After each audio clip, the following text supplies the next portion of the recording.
ஓம் நம சிவாய நமக. தென்னாடுடைய சிவனே போற்றி, எந்நாட்டவர்க்கும் இறைவா போற்றி. இந்த மார்கழி மாதம் முழுவதும் பார்த்திங்கன்னா, காலையில் எழுந்ததற்கப்புறமும் இரவு தூங்குவதற்கு முன்னாடியும் இந்த மந்திரங்களை கூறிவிட்டு நம்ம தூங்குவது பார்த்திங்கன்னா நல்ல பலன்களை நமக்கு கொடுக்கக்கூடியதாக இருக்கும். ஏன்னா இந்த மார்கழி மாதத்தில் தான் பிரபஞ்ச சக்தி அப்படிங்கிறது ரொம்ப அதிகமாக இருக்கும். அதனால் இந்த 2 வேளையிலையும் நம்ம இந்த மந்திரத்தை கூறுவது ரொம்ப ஒரு நல்லது. மாதங்களிலே மிகவும் சிறப்பு பெற்ற மாதமாக திகழக்கூடிய மாதம்தான் மார்கழி மாதம். தெய்வங்களின் வழிபாட்டிற்குரிய மாதமாகவும் இந்த மாதம் திகழ்கிறது. அப்படிப்பட்ட இந்த மாதம் மேலும் சிறப்பு மிகுந்த மாதமாக திகழ்வதற்கும், நாம் மேற்கொள்ளும் முயற்சிகள் வெற்றி பெற்று நமக்கு ஐஸ்வர்யமும் 16 வகையான செல்வங்களும் பெறுவதற்கு தினமும் சொல்ல வேண்டிய வார்த்தைகளை பற்றி தான் இந்த ஆன்மீகம் சார்ந்த பதிவில் நம்ம தெரிந்து கொள்ள போகிறோம். நம்மளுடைய சேனலுக்கும் முதன்முறையாக வரவங்க சப்ஸ்கிரைப் பண்ணி மறக்காமல் உங்களுடைய நண்பர்களுக்கும் இந்த பதிவானதை பகிர்ந்து கொள்ளுங்கள். பொதுவாக இந்த மார்கழி மாதத்தில் பார்த்திங்கன்னா பிரம்ம முகூர்த்த நேரத்தில் இருந்து வீட்டு வாசலில் கோலமிட்டு தீபமேற்ற வேண்டும் என்று நம்முடைய முன்னோர்கள் கூறியிருக்கிறார்கள். இதற்கு அவர்கள் ஆன்மீக ரீதியாக பல காரணங்களை கூறினாலும், அறிவியல் ரீதியாக பார்த்தோம் அப்படின்னு பார்த்திங்கன்னா, மார்கழி மாதத்தில் இந்த பிரம்மமுகூர்த்த நேரத்தில் எழுவது நம்ம உடலுக்கு ரொம்ப ஆரோக்கியத்தை தரக்கூடியதாக இருக்கும் அப்படிங்கிறது. அப்படிப்பட்ட சிறப்பு வாய்ந்த இந்த மார்கழி மாதம் நமக்கு மேலும் சிறப்பு மிகுந்த ஐஸ்வர்யத்தை பெறக்கூடிய ஒரு மாதமாகவே திகழ்கிறது. அதற்காக சொல்ல வேண்டிய சொற்களை பற்றி தான் பார்க்க போகிறோம். நம்ம பேசக்கூடிய ஒவ்வொரு சொற்களிலுமே நேர்மறை ஆற்றல், எதிர்மறை ஆற்றல்கள் இருக்கின்றது. நேர்மறையாக நம்ம பேசும் பொழுது நமக்கு நேர்மறையான காரியங்கள் நடைபெறும் என்று கூறப்படுகிறது. எதிர்மறையாக பேசினா நமக்கு எதிர்மறையான காரியங்கள் நடைபெறும் என்று கூறப்படுகிறது. அதாவது பிரபஞ்சம் நம்ம பேசுகிறத உள்வாங்கி அப்படியே நமக்கு அதை செயல்களாக வெளிவிடும். அதனால தான் பேசும் வார்த்தையில் எப்பொழுதுமே நிதானம் இருக்க வேண்டும். ஒரு இடத்துல ஏதாவது அசம்பாவிதம் நடந்தாலும் அந்த இடத்துல வார்த்தைகளை விடாமல் அதை எப்படி அமைதியான முறையில் கையாளணும் அப்படின்னு தான் யோசிக்கணும். அதை விட்டுட்டு தவறு நடந்துருச்சுன்னு நம்ம இன்னும் எதிர்மறையாக பேசிட்டோம்னா அங்கே இன்னும் மிகப்பெரிய தவறு தான் நடக்க ஆரம்பிக்கும். அதையும் ஞாபகத்து வைத்துக்கொள்ளணும். மேலும் நம்மை சுற்றி எப்பொழுதுமே பார்த்திங்கன்னா தேவதைகள் உலாவுவார்கள் என்று, அந்த தேவதைகள் நமக்கு சதாப்தம் என்றும் கூறும் பொழுது நாம் எந்த வார்த்தை உபயோகப்படுத்துகிறோமோ அது நமக்கு அப்படியே நடந்துவிடும் அப்படிங்கிறது ஒரு ஐதீகம். அதுவும் இந்த மார்கழி மாதத்தில் பார்த்திங்கன்னா இந்த பிரபஞ்ச சக்தி கூறின மாதிரியே ரொம்ப ஒரு பவர்ஃபுல்லானதாக இருக்கும். அதனால் காலையில் எப்பொழுதுமே நீங்கள் பேசுகின்ற வார்த்தைகள் நிதானமாகவும் தெளிவாகவும் நல்ல ஒரு சிந்தனை செயலோடு இருக்கணும்.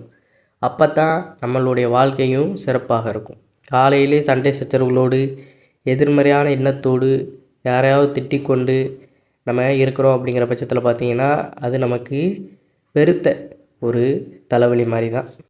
நல்ல எண்ணங்களை நினைத்து நல்லெண்ணவற்றையே பேசுபவர்களுக்கு என்றுமே நல்லது மட்டும்தான் நடக்கும். அந்த வகையில் மார்கழி மாதத்தில் தினமும் காலையிலையும் இரவு படுக்க செல்வதற்கு முன்பும் ஒரு சில வார்த்தைகளை நம்ம கூறும் பொழுது அந்த வார்த்தைகளின் பலனால் நமக்கு ஐஸ்வர்யம் பெருகும் என்று கூறப்படுகிறது. இதற்கு நம்ம காலையில் எழுந்ததும் குளிக்க வேண்டும் என்ற அவசியம் இல்லை. பல் துலக்கிய பிறகு ஒரு டம்ளர் தண்ணீரை வைத்து இந்த வார்த்தையை நம்ம உச்சரிக்கலாம். அதாவது தண்ணீரை பார்த்திங்கன்னா டம்ளரில் எடுத்து நமக்கு முன்னாடி வச்சுக்கிடணும். அதேபோல் இரவு படுக்க செல்வதற்கு முன்பாக ஒரு டம்ளர் தண்ணீரை வைத்து பார்த்திங்கன்னா அந்த வார்த்தையை நம்ம உச்சரிக்க வேண்டும். தண்ணீரை நம்ம அந்த வார்த்தைகளை உச்சரித்த பிறகு தான் குடிக்க வேண்டும். எடுத்து வச்ச உடனே பார்த்திங்கன்னா குடிச்சு விடக்கூடாது. காலையில் எந்திரிக்கிங்க, ஒரு அமைதியான ஒரு இடத்துல போய் உட்காந்துக்கோங்க. அந்த டம்ளரில் தண்ணியை வச்சுட்டு நம்ம உட்காந்து இந்த வார்த்தையை நம்ம கூறணும். காலையில் எழுந்ததும் கூற வேண்டிய வார்த்தையை நம்ம முதல்ல பார்த்துடலாம். காலையில் எழுந்ததும் கூற வேண்டிய வார்த்தை பார்த்திங்கன்னா தனம் அகம் பிரப்பயாமி. ஒரு முறை நீங்கள் மனதை தெளிவுபடுத்தி இந்த வார்த்தையை கூறினாலே போதுமானது தான். இதற்கு என்ன அர்த்தம்னு பார்த்திங்கன்னா, இதற்கு நான் அனைத்து வளங்களையும் செல்வங்களையும் ஈர்க்கிறேன் என்று பொருள்படும். அதற்கப்புறம் இரவு தூங்க செல்வதற்கு முன்னாடி கூற வேண்டிய ஒரு வார்த்தை பார்த்திங்கன்னா, ஆண்டாளின் அன்பு என்னை சூழ்ந்து என் செல்வத்தையும் ஆசீர்வாதங்களையும் தினமும் பெருகுகிறது. ஆண்டாளுடைய அன்பையும் அருளையும் பெறுவதற்கு பார்த்திங்கன்னா இந்த ஒரு வார்த்தை நமக்கு நல்ல ஒரு பிரயோஜனமாக இருக்கும். முழு மனதோடு பார்த்திங்கன்னா யார் ஒருவர் இந்த வார்த்தைகளை மார்கழி மாதத்தில் தினமும் காலையிலையும் இரவு படுக்க செல்வதற்கு முன்பும் கூறிவிட்டு அந்த டம்ளரில் இருக்கக்கூடிய அந்த தண்ணீரை அருந்துவதன் மூலம் நமக்கு நேர்மறையான ஆற்றல்கள் அதிகரித்து ஐஸ்வர்யம் பெருக ஆரம்பிக்கும் அப்படிங்கிறதான் நிதர்சனமான ஒரு உண்மை. முழு நம்பிக்கையோடு நம்ம இதை செய்வது ரொம்ப சிறப்பு.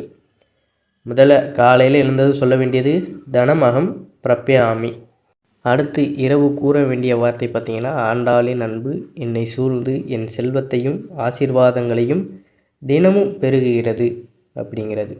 அதே போல் பார்த்திங்கன்னா, இன்று உங்களால் முடிந்தாலும் சரி, இல்லை 30 நாட்கள் உங்களால் முடிந்தாலும் சரி, இந்த மார்கழி மாதத்தில் வரக்கூடிய 30 நாட்களில் ஏதாவது ஒரு நாள் தேர்ந்தெடுத்து கூட இப்படி குளிக்கலாம். குளிக்கும் தண்ணீரில் இந்த ஒரு பொருளை போட்டு குளியுங்கள்.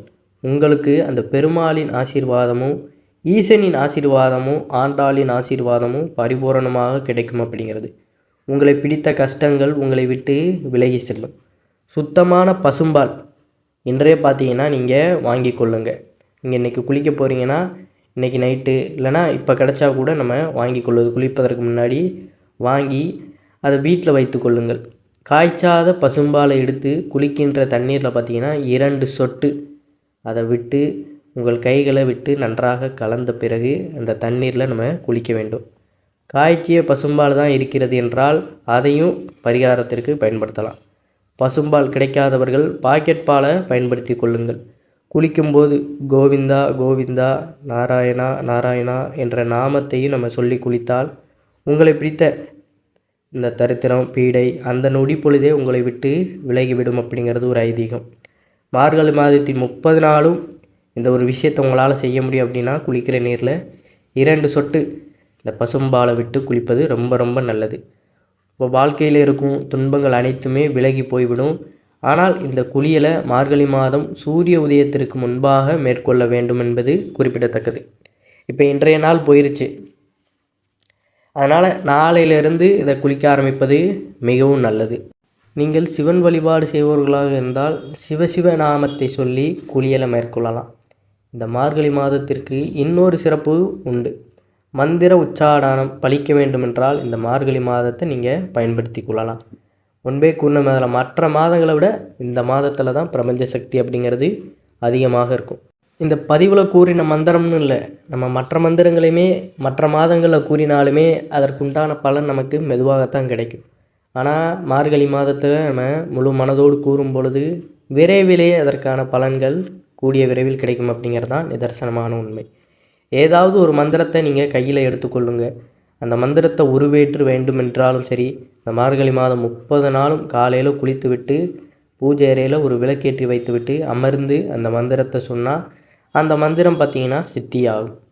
பிறகு அந்த மந்திரத்தை சொல்லி நீங்கள் எந்த முயற்சிகளை மேற்கொண்டாலும் அந்த முயற்சிகளும் வெற்றி தரும். இத்தனை சிறப்பு அம்சங்களை கொண்ட இந்த மார்கழி மாதத்தில் வரக்கூடிய நாட்களை யாருமே பார்த்திங்கன்னா தவற விட்டுறாதீர்கள். வாய்ப்புள்ளவர்கள் உங்களால் முடிந்த அத்தனை இறை வழிபாட்டையும் இந்த மார்கழி மாதத்தில் நீங்கள் மேற்கொண்டு பலன் பெறுங்கள். அந்த தெய்வீக மாதமாக இருக்கக்கூடியது. அதனால் நம்ம எந்த ஒரு விஷயத்தை செய்யாமல் தடைப்பட்டு கொண்டு அதனால் நம்ம அதாவது செய்யலாமா வேண்டாமா அப்படி இப்படின்னு நம்ம யோசிச்சுக்கிட்டு இருப்போம்.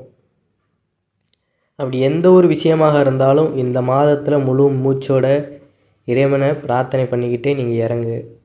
தொழில் செய்கின்ற இடங்கள்லையும் காலையில் சீக்கிரமாகவே போய் தொழிலை செய்ய ஆரம்பித்து விடுங்கள்.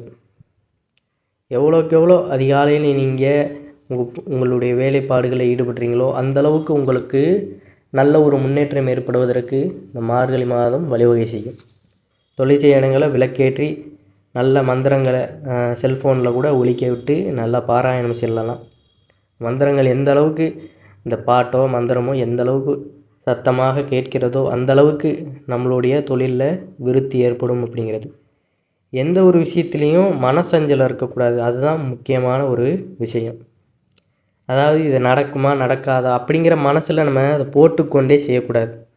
நடக்கும், நல்லதே நடக்கும், இறைவன் நமக்கான இந்த வழியை காட்டுவார் அப்படிங்கிற அந்த ஒரு சிந்தை மட்டும்தான் நமக்கு இருக்கும். ஏன்னா ஒரு சில நேரங்களில் நம்ம சறுக்கி விழும்போது நம்மளே யோசிப்போம், என்ன இவ்வளோ தூரம் கஷ்டப்படுறோம், இறைவன் நமக்கு எதுவுமே இது பண்ண மாட்டாரே அப்படி இப்படின்னு நம்ம யோசிக்கத்தான் செய்வோம். எல்லாமே அவன் செய்தான். ஒரு இடத்துல நம்ம சறுக்குறோம்னா அதற்கு காரணமும் அவர் தான். இந்த இடத்துல ஏதோ ஒரு ஆபத்து இருக்குது, அதனால் நம்மளை அதிலேருந்து காப்பாற்றுவதற்காக தான் இந்த செயலை செய்வார் அப்படின்னு அதை உணர்ந்துட்டாலே போகும். அனைத்தும் அவனுடைய செயல்தான் அப்படிங்கிற அந்த ஒரு சிந்தையை மட்டும் நமக்குள்ளே ஏற்படுத்தி கொண்டாலே நம்மளுடைய வாழ்க்கை இனிமையாக மாறிவிடும் அப்படிங்கிறதான் நிதர்சனமான உண்மை. அதனால் மேற்கூறிய அந்த 2 மந்திரங்களையும் காலையிலையும் இரவு தூங்க செல்வதற்கு முன்னாடியும் கூறுங்க.